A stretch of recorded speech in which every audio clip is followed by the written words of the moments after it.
All right, welcome and thank you for joining us for today's Lunch and Learn on addressing vaccine hesitancy.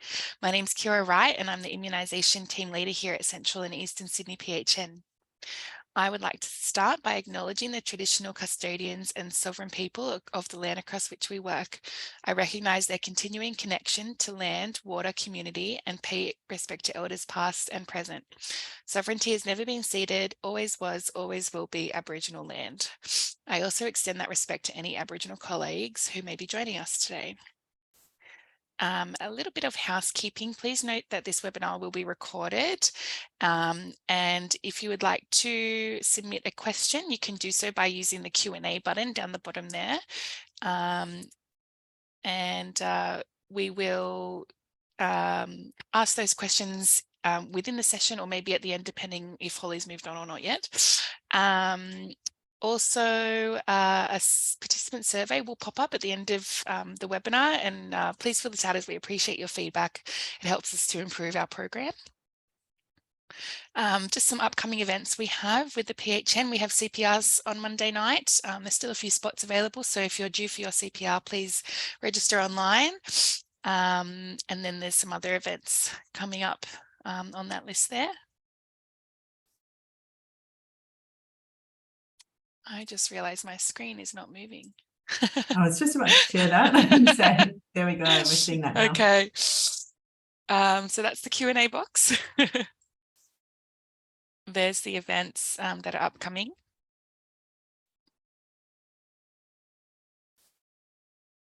Membership renewal is coming up too. So if you'd like to renew, check your inbox or email us at membership@cesfin.com.au. Primary Health Awards are also coming up.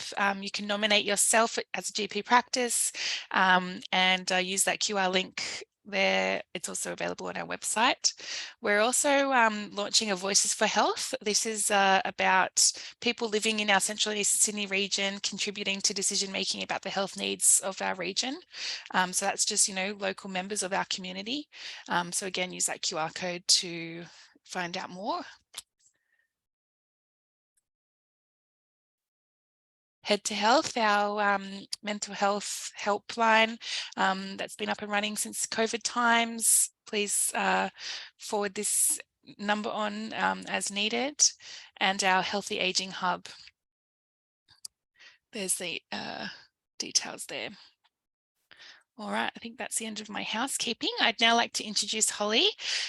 Associate Professor Holly Seale is a social scientist with 17 years of research experience focused on the facilitators and barriers impacting engagement with public health interventions in Australia and internationally. Her research is focused on the attitudes and behaviours of health consumers and health providers and how they impact on engagement with public health and health service strategies. Thank you, Holly, so much for joining us. I know you're a busy lady. That's great. Thank you for the opportunity to speak today. And hi, everybody. It's lovely to have everybody online. I will just set up my screen and get us started. Okay. How do they look? Can you see my? Yep, we can see that. Let's put it into presenting mode. There we go. So hopefully that looks right. I'm just going to make that smaller. And we're off and running. So as Kira mentioned, please do stop me with questions through this session. We are a nice smaller group, which means that we should be able to still stop and start during the session rather than kind of me just giving you a whole lot of information that, that doesn't necessarily get broken down bit by bit. So put it into the Q&A. Kira is going to give me a shout out if I don't see those, and I'm very happy to stop and either go back through some elements, make them practical, talk about ways that we can actually look at strategies for delivery in practice, or give other examples if that helps you. But really today's session is around breaking down this whole terminology, this kind of buzzword that we've been hearing about obviously so much during COVID. Not that it's a new word, but something that actually has been spoken about probably just so much more in the last couple of years, and that's vaccine hesitancy. Before I go any further, I'd like to also acknowledge the traditional owners of the lands that we're all meeting on. I'm here at UNSW's Randwick Council, so I pay my respects to those of the on Bidjigal and Gadigal custodians who have occupied the Sydney coastline. And I also pay my respects to elders past and present, and extend that to any Aboriginal and Torres Strait Islander people on the call. For transparency, I'm also very open to the fact that I have received funding from a range of different providers, and that's important because obviously I'm talking about immunisation.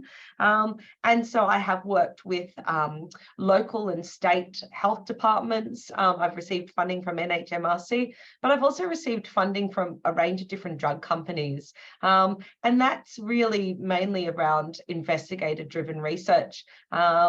It's challenging to find research funding to do the research in some of these areas, and so I have sought that funding. I've also been on workshops and been a consultant with some of these companies through COVID as well. So I've participated in board meetings for them. So that's all very transparent, and I'm happy to talk about those roles I've had.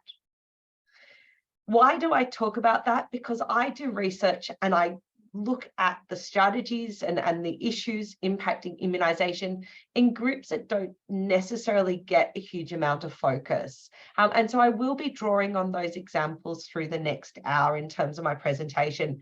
And that includes adults with chronic health conditions, adults more generally, those over the age of 65, healthcare workers. Healthcare workers are promoted to get vaccinated every year, and yet we don't necessarily do a huge amount of work looking at why they may or may not receive a vaccine.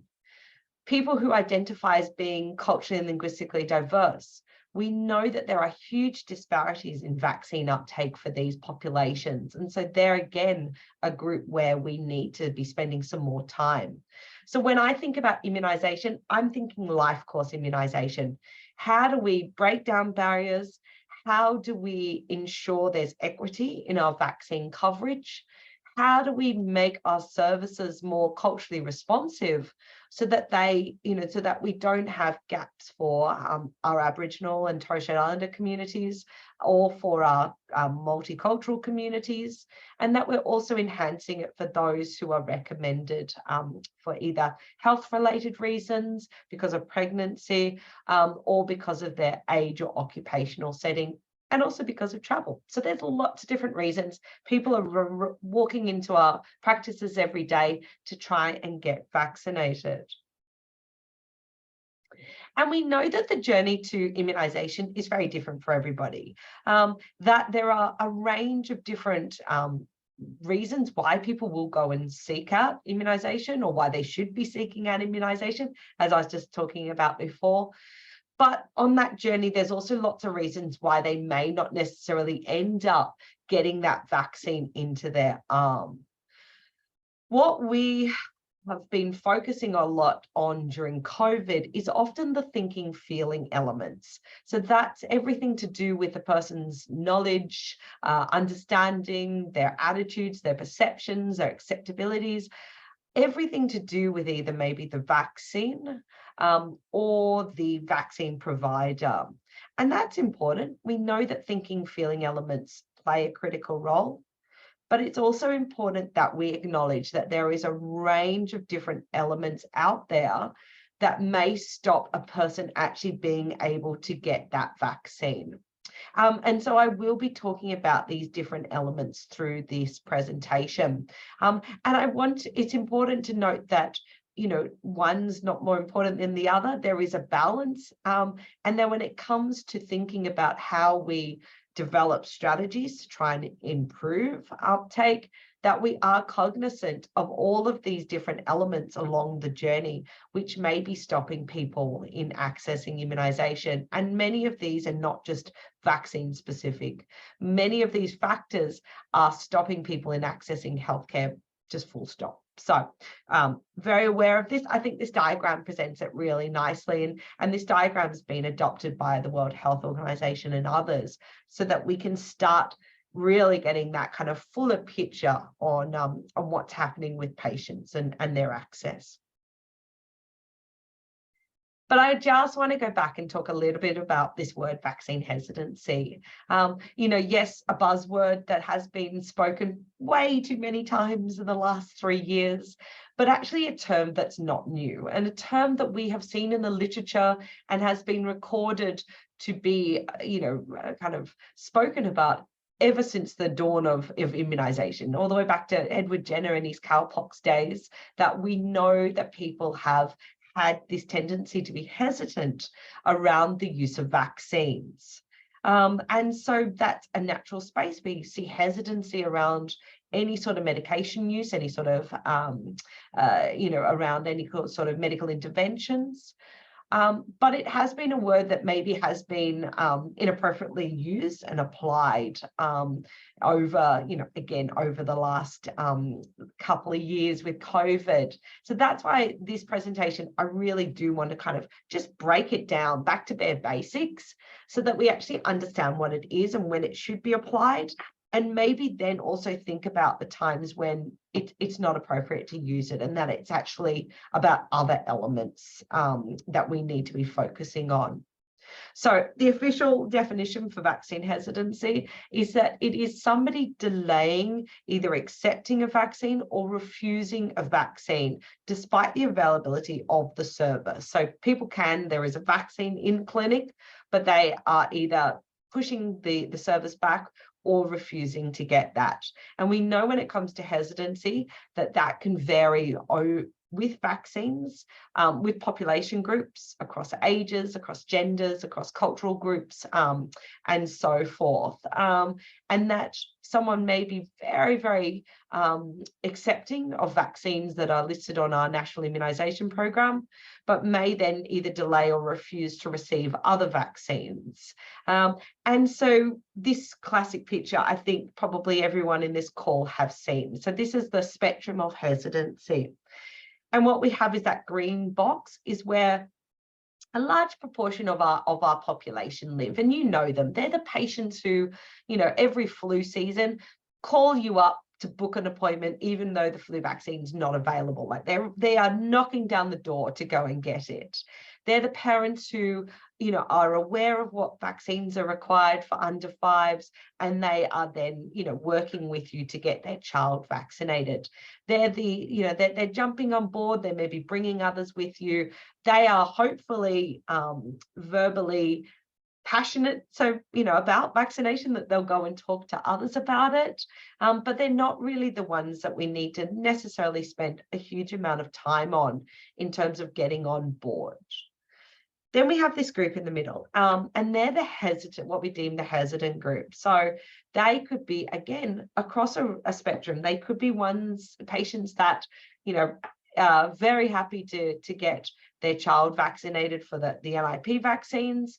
But if the child then maybe goes over the age of 5, may not necessarily receive a flu vaccine because you have to pay for it.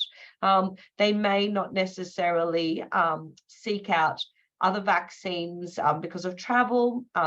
They may not necessarily, be on board with getting additional COVID vaccine doses. These, the way of thinking of this, these are the fence sitters. And often in this situation with this middle group is that you have got the capacity with a good, decent conversation to help work this group through the questions that they have, and to work with them to being into that accepting space. They may not necessarily ever jump on the kind of accepting all bandwagon, but they could get to a place where at least, again, you've been able to get them vaccinated. And that's through the conversations you have, because they trust you, because you've been able to process through the questions that they have, those concerns that they have. At that end, obviously, we have the people who are vaccine refusers. Now, I never use the word anti-vaxxers, and I hope that that's a word that if you are hearing colleagues say, that you will remind them is not an appropriate word to use. It is a word that unfortunately has seeped into the media, has seeped into our vocab, and it's not helping anybody. we use that word and it shuts down conversations. It shuts doors. People won't come back and re-engage with us because we've labeled them. So they are vaccine refusers, and that's okay. We know that there will always be a proportion of people in the community who won't accept vaccines, who will not get vaccinated. Traditionally, it's been around 1.5% of parents who won't get their children vaccinated. Obviously, we saw some variations in that through COVID, but when it comes to adults, we don't really have a good understanding of that number for routine vaccination. And they may seek out alternatives, and that's okay. We just have to, as a society, live with the fact that we won't get 100%. We are working towards that 90 to 95% for our childhood programs, and obviously trying to bolster our adult vaccine programs as high as possible. So where our efforts are best placed is on the fence sitting group.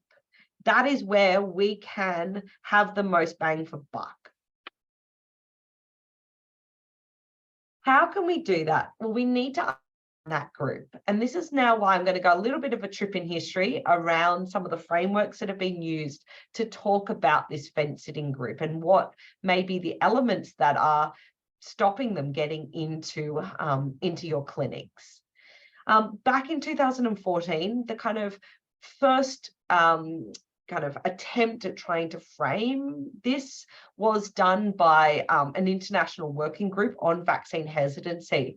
And they came up with the 3 C's. Now, you might have heard about these: complacency, confidence, and convenience, as a way to try and kind of package together all of the factors that might be stopping someone to get into getting vaccinated.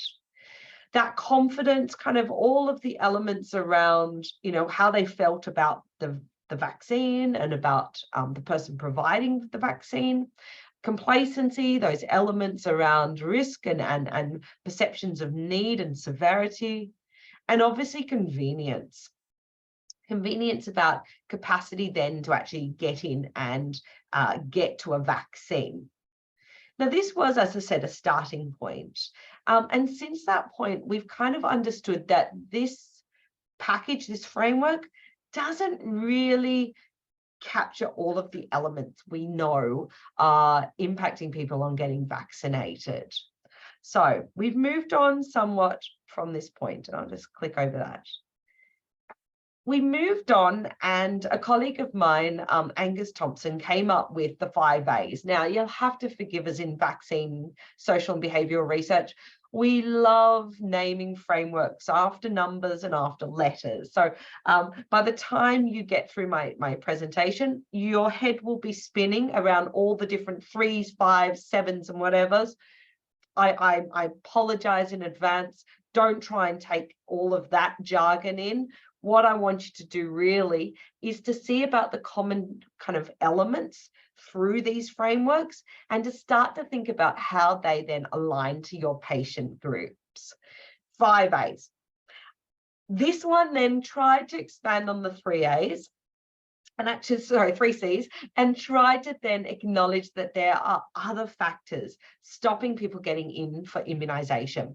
So you can see access, obviously, taking beyond that kind of convenience point to actually acknowledge that some people just physically can't get to a clinic because of the availability of the clinic. So that might be the time. It might be about geographic access. And this isn't just for people living in low middle income settings, rural settings. The capacity to actually get on a bus and go to a clinic may be beyond some people who have maybe a physical disability or who just can't navigate for other concerns, that kind of public transport space. Affordability is a huge one, and that is across all settings. The capacity to pay for the clinic visit and the capacity then to pay for the vaccines if need be. And you can see why I'm talking about affordability here, because as I said, I talk about life course immunisation. And we know across life course immunisation that not all of those vaccines are free. Yes, we have lots and lots of vaccines on our national program, But obviously we have others that people seek out for a range of different reasons that they then are out of pocket for. Access also acknowledges the acceptability of services, and this is a key factor that we probably need to do a lot more around. The capacity for people to actually get into a service, the booking of appointments, being able to navigate language, being able to get in and actually communicate in that service in a setting where we know there is still gaps in the use of translating services when it comes to immunisation. Having services that are culturally responsive. Don't mind me with my lights, it's because I've been sitting down too long. And, you know, actually making services attractive to people. Beyond that, then that awareness space, having understanding not only about the vaccine, but about the disease. And that's important because we speak a lot about the vaccines. We don't always bring into our conversations the elements about what we're trying to vaccinate against. You know, what is that disease? You know, what is the burden? You know, what is the risks and consequences of that? You know, we kind of are a little bit more flippant around that on the assumption that people know that, and that's actually not true. So we actually need to balance our conversations between the vaccines and the diseases we're vaccinating against. That will then help activate people to actually nudge them to realize that they, you know, they may be in the risk profile for a particular disease, and that actually they need to then go and have that conversation around it. Helping push towards acceptance, so actually getting them to trust, you know, the service, trust the providers, trust more generally the government recommendations, depending on the group that you're servicing. And then back to that affordability, but I think I've covered that there. Last one, I promise, is 7 C's. And why I wanted to bring the 7 C's into this picture too is that this framework actually adds some additional elements into the factors that we need to consider around vaccine acceptance based off what we've learned during COVID. And again, you can see the similar language around the circle: confidence, complacency, constraints is the same as convenience, the same as access. But you can see there's a couple of others. Now, conspiracy is one. And that obviously has to do with what we've seen during the COVID pandemic with that surge in issues around misinformation and disinformation, and the fact that there is you know, a huge amount of inappropriate materials out there on social media, on different platforms, being circulated, trying to really disengage people from vaccination. Unfortunately, it has had an impact. You know, here in Australia, maybe we've been somewhat lucky, but internationally, they are mapping declines in trust around immunisation, declines in vaccine coverage, and linking this to trust, linking this to acceptance, and obviously then, you know, looking at what's driving that, and obviously that being the disinformation that has been put out there. Another element that kind of has come out through COVID, but obviously was there before, was this idea of collective responsibility, actually highlighting to people that, you know, there's kind of a social norm around getting vaccinated, that you receiving the vaccine may not necessarily be for you, that actually getting the vaccine may be for others in your community. And I often use that in my dialogue. If people ask me why I get a flu vaccine, I've been getting a flu vaccine since I don't recall how young I was. I've been receiving it for a long time. And, you know, often I acknowledge that I don't have any underlying chronic health conditions. You know, I'm not pregnant at the moment. You know, I'm not eligible for a free vaccine, but I still think important to go and get it. I'm a mum. I don't want to spread anything to my kids. But I also come into a workplace where I don't know if my colleagues are pregnant or have chronic health conditions. And I also go and go into other clinical settings. And so I don't want to be responsible for taking flu into any of those settings. And that is always been my dialogue around why I get flu. That collective responsibility and the way that you can use that language into your approach around immunisation is actually easier than you might think. And there's lots of vaccines, not just flu and COVID, obviously, but maybe even around travel vaccinations, where the thought of bringing something back into country, the thought of being a burden on health systems overseas, that's kind of the ways that we can frame that collective responsibility. People have attempted to kind of broaden that and say, it's kind of, we should be doing this for the best of our, the best, to better the society, for the good of the society. That worked for a little bit of time during COVID, but we've kind of lost that somewhat now. And also that kind of collective thinking doesn't necessarily work across all cultural groups either. Some community groups, that collective thinking is not appropriate, and they rely more on an individualistic approach. But I think in terms of framing it about reducing risk to loved ones, that's a shared value that most people will attest to, that you don't want to put others who you love and who you respect in harm. And that's kind of how you could frame that into that thinking and into that dialogue. So I got through the frameworks, but I can't not leave that section of my talk without, of course, mentioning this that came out from the World Health Organization. And this framework was put together firstly to kind of support the thinking around childhood immunisation, and then obviously updated to think around COVID vaccine programs. And I got a chance to be part of the working group around the COVID vaccine resources. And I like this because I think it's just really easy. It makes the thinking around how do we intervene at all of the relevant points just so much more digestible. And this isn't just about governments thinking about this. We can think about this within our own workplaces and our own clinic settings. It's about how do we talk about immunisation to patients? How do we bring in the vaccine elements, but also the disease elements? How do we just align our dialogue around how the person is thinking around risk and around confidence?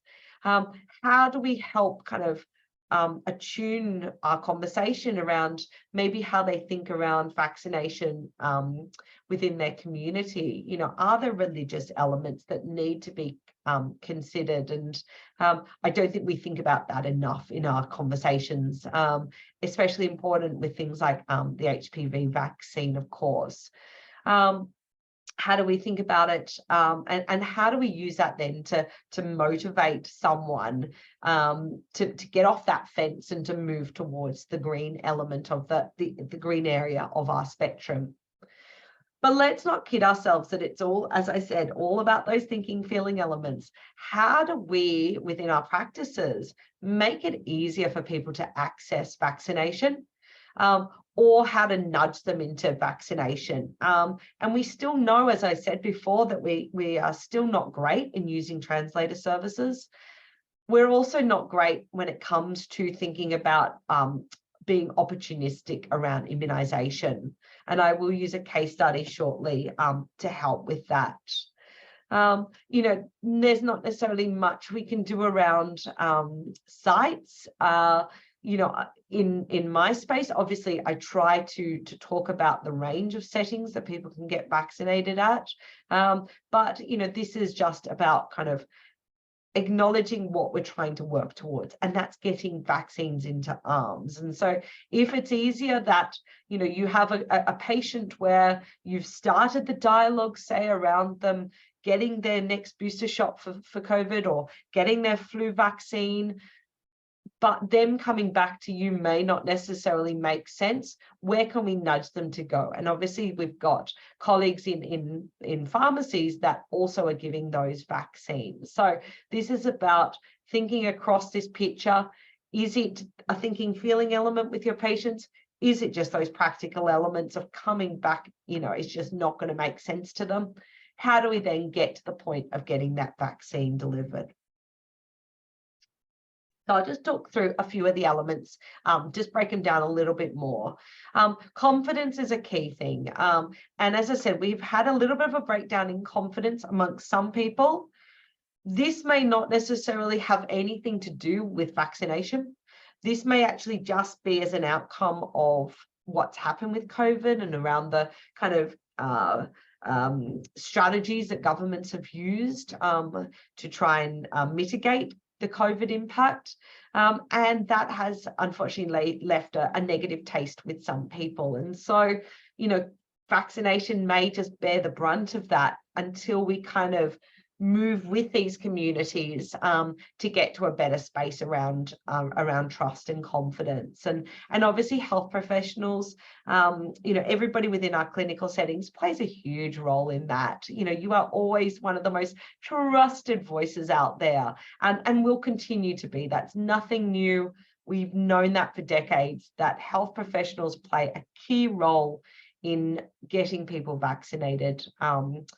But we also need to be mindful that we do need to work across a broader space too, and make sure everyone's on the same page around those kind of recommendations. So what are our strategies to actually build vaccine confidence? Again, some of this is broader than just primary care, but it highlights the fact that on that journey, we need to be broader than just primary care, because we've still got people in the community who are not accessing a GP or a practice nurse to have a conversation around immunisation. So I'm doing lots of work in the community to see how we can work with vaccine champions, work with non-government organisations, with community organisations, to try and get some of that language together to help nudge people into clinics. I love personal stories. I think personal stories really resonate with people. It helps with building that confidence. It helps with building that trust. And I don't think they're used enough. I think as a mum, I can always draw on my stories as a mum of vaccinating my kids. Obviously, drawing on my experiences through COVID, I use that a lot in the training sessions and in the conversations I had with community around my experiences. And this was about being transparent. Yes, I had a COVID vaccine. Yes, under my arm hurt for a couple of days, but I didn't have any other symptoms. Yes, I caught COVID because that vaccine's only having a moderate effect with COVID, but I never had a really bad case of COVID. So that is me balancing out, not only talking about the vaccine, but talking about the disease, in trying to then highlight to the person my rationale and my experiences. We need to help people with addressing vaccine misinformation. And obviously that is across a range of different sectors. We need to be working together on that. And that's not easy.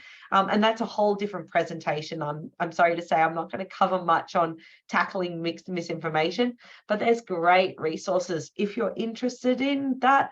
And if you're hearing lots of misinformation still coming through your practices, I would encourage you to look at the World Health Organization resources around that. They've definitely given lots of bite-sized training materials that should help with just thinking about, how do you work with someone who comes to you and is talking misinformation. Complacency and calculation. Now, these are interesting spaces that, we've known for many, many years. People have some trouble around addressing kind of, what is their risk to a particular disease. And I hate to say healthcare workers do it just the same. I've had lots of wonderful conversations with colleagues working in hospitals and community settings where they say to me, I'm at absolutely low risk of flu. And I turn around to them and say to them, do you know that probably about a quarter of adults won't have fever when it comes to flu, and you kind of, they look at you and you can see that kind of things ticking over and they're like, I might have had flu. We don't do really well when it comes to thinking about our own personal risk. And that goes back to the fact that patients don't necessarily understand the diseases that these vaccines are for, or obviously have been influenced by family members or by experiences from country of origin, say, around these diseases, and that they're using all of that to try and calculate their risk. So we need to help them with that. Now, I'm going to skip that. And I'm going to move on to this because communicating about risk isn't necessarily the easiest thing to do. And I've seen lots of examples through COVID that have worked and maybe not worked so well. And the key thing here is when you're speaking about risk is you want to kind of compare apples to apples. You don't want to go on some wild tangent like I saw during COVID, where people started trying to compare the risk of adverse events from a COVID vaccine to choking on a hamburger. That's just not helpful to the person. It's not going to help them break down in their mind, what is the perceived risk from the disease to what's the risk from the risk and the benefit from the vaccine itself. So you do need to come and think about what is it that might matter to the patient.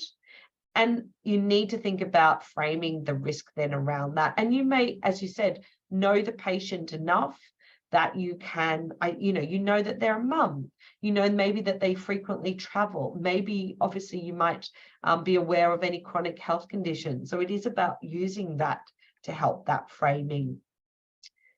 There's also been attempts to do this visually, and this is kind of, there's lots more of these kind of decision aids and decision diagrams coming out, the one with the people, that's based on the NCIS website. That's been around for a long time now, around the MMR vaccine. Some people find it useful, some people don't, but I encourage you to have a look at it. And then we've got the resources that came out from a group in Sydney Uni around trying to portray COVID. Now, if you don't use these resources, that's fine. But I do encourage you still to go and have a look for them, because even if you don't pull them up during your consultation, just look at the way that they frame risk and the languages that they use and how the numbers and the kind of comparisons, because that then may help you with framing the language during your consultation with a patient. Now, I'm going to just finish up on constraints here, because I do a lot of work around multicultural communities and also around homeless populations and other marginalized groups. And we know that there are still a lot of constraint issues happening around vaccination. So many of these populations are, there's no hesitancy. Hesitancy is not the issue. We're not talking about them not accepting the vaccine. What the problem is about getting in and actually receiving it. And, at the moment, there is very little information about immunisation beyond COVID in other languages. There's very little resources in terms of, vaccination for other reasons. Most of it is very technical jargon. Reading levels are too high. The words are not quite appropriate to different groups. So we are in a little bit of a flux at the moment, where we do need to spend some time in actually helping set up the situation where people, if they want to do a little bit of homework before coming to see you, that they actually have some proper resources. But we can also, as I said, help them when they do get into clinics. And this is about making the clinic, attractive and comfortable to them, so that they have the chance to really, think through what they need, frame their questions appropriately and actually have an experience with you that makes them want to come back, because that will certainly help with being a lifelong immunization person. As I said, lots of materials for COVID in language. We don't probably need any more resources when it comes to COVID vaccination. We really hit that point of saturation, and that's great. It was important that we got there. Unfortunately, we are a little bit lacking when it comes to others. There are some resources for flu. So if you haven't come across this website yet, the healthtranslations.vic.gov.au website, can I please encourage you to go and have a look at this? In these resources may have been updated. I'm not sure. I haven't been on them, I think, for a little bit, but they are available in up to 13 languages, which is nice. So have a look at those. But I just wanted to quickly present some findings from a study I was involved with, looking at asylum seeker vaccination. And I just wanted to kind of draw on these because I think they highlight exactly what I've been saying, that for people who are new to our communities, maybe from communities that are emerging, so maybe they don't have a large number of people who speak the same language or come from the same cultural background as them, it doesn't mean to say that they're not accepting a vaccination. We have heard time in, time out that they are exceedingly happy to receive a vaccine. What is happening is the barriers when they get into country around the complexity of actually getting the vaccine. And this can be around this catch-up schedules, being able to actually navigate how many times they need to come into clinic. For that, obviously, the paperwork we know is always an issue in terms of, getting them with all their materials, language, and accessing the services itself, and then when they're in the service, not necessarily having that opportunity to hear the consultation in language, and just the availability of primary care. So why I would bring this up is because there is, I just wanted to leave you with a bit of case study. And this case study is based on what we deem a visiting friends and relatives traveller, so a VFR traveller. Now, post-COVID, obviously, the number of people who are travelling at the moment has absolutely surged. And what has particularly surged is travellers into Asia. Few reasons there. Obviously, we have a lot of immigrants from different parts of Asia, but also economically, lots of people are traveling into Asia too. So there's two reasons we need to be conscious of this travel. But this case study I built around this gentleman, Mr. Deng, who travelled from Australia 4 years ago from China. He's been pretty well. He often goes and sees his GP. So he sees a local GP in Sydney who speaks Mandarin. And so obviously there's a same language there. He hasn't been back to visit his family because of COVID. So he's really excited to go overseas. And he always books his travel using the same travel agent. Now, the points that I've put here down for Mr. Deng are pretty much the standard of what we see with travellers. The only caveat is that often with our VFR travellers, they can also have very tight turnarounds between booking their travel and with travelling. And that's often because of needing to get over, say, for funerals. So that's the only thing we need to be aware of.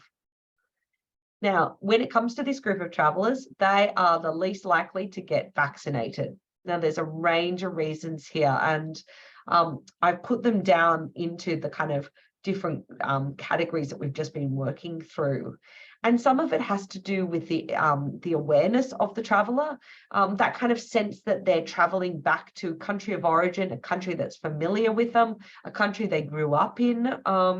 But beyond that, obviously, we know that there's lots of practice barriers, language, not being offered or recommended a vaccine, costs, And then also things around, a little bit around hesitancy as well. Now, these factors aren't just unique to the traveller. We often also see this amongst the providers themselves.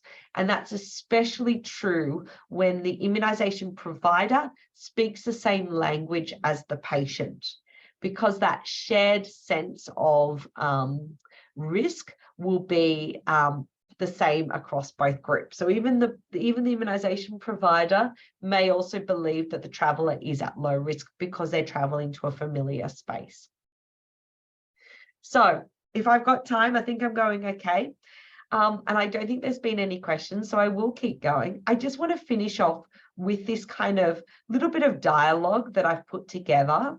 And I want to finish off with this because I want you to see kind of how I can think about all of those elements that impact on vaccine acceptance, and how I can bring them into my dialogue to help with then getting Mr. Deng from being a fence sitter into being a vaccinated space. So bear with me that I'm going to do both the doctor and the patient. I won't put on any voices, but you can read it along with me. So,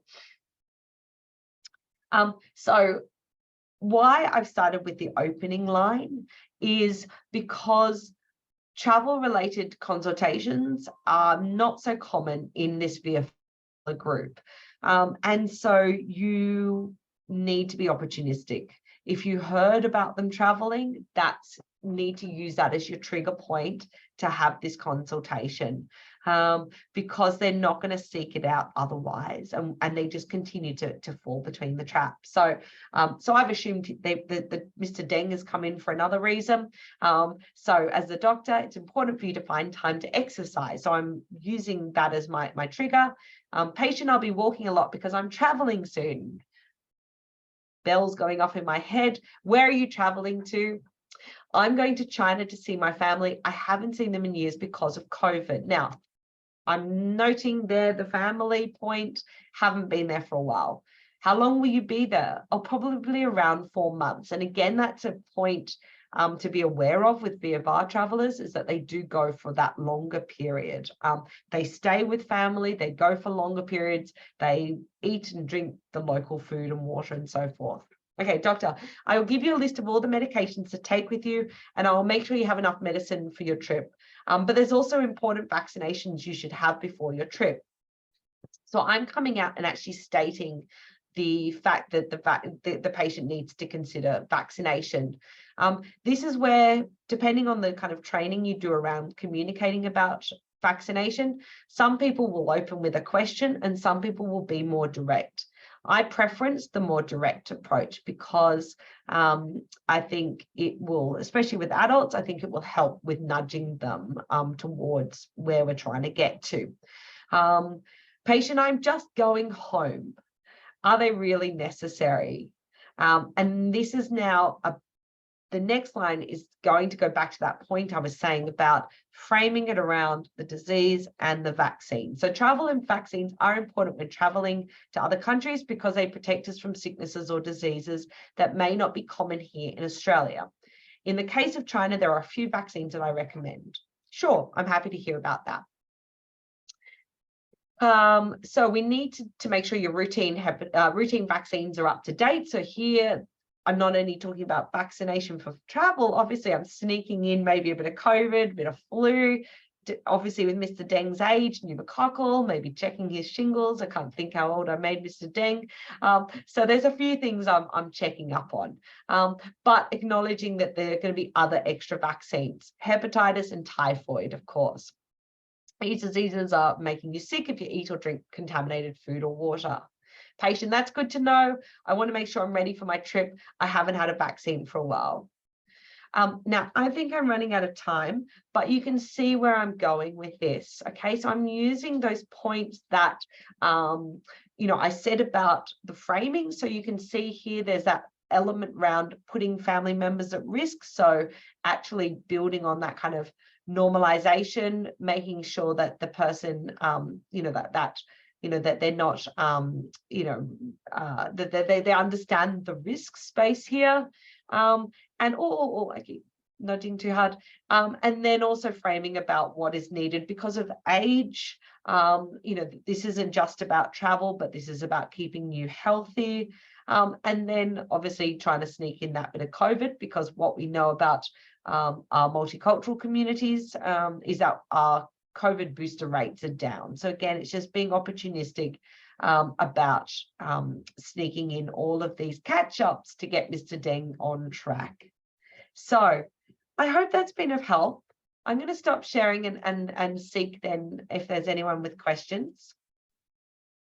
Oh, I've gone blank. There we go. So thank you everyone for your time. Happy to take any questions. I don't think there has been any. Nope. No, doesn't look like it. I'll give everyone a few minutes. And also I think people can come off mute and voice their questions as well if they don't wish to type them. Here we go, everyone. Someone's come off. Someone coming? No, no one. Oh, hang on. Oh, they're all coming into the room. Oh, maybe. Oh, right. So they can ask.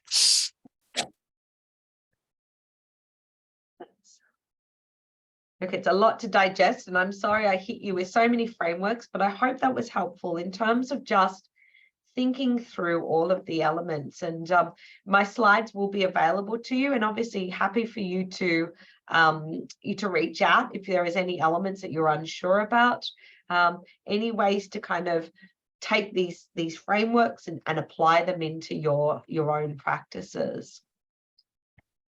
Excellent. Thank you so Otherwise, much, Holly. Yeah, I think no one's got any questions. I'll wrap up the segment.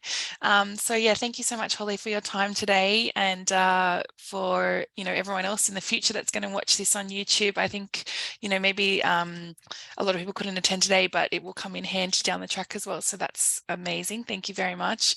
And then other than that, just a participant evaluation form will come up at the end of the webinar. If you could please fill that out, it just helps us in planning future events for you.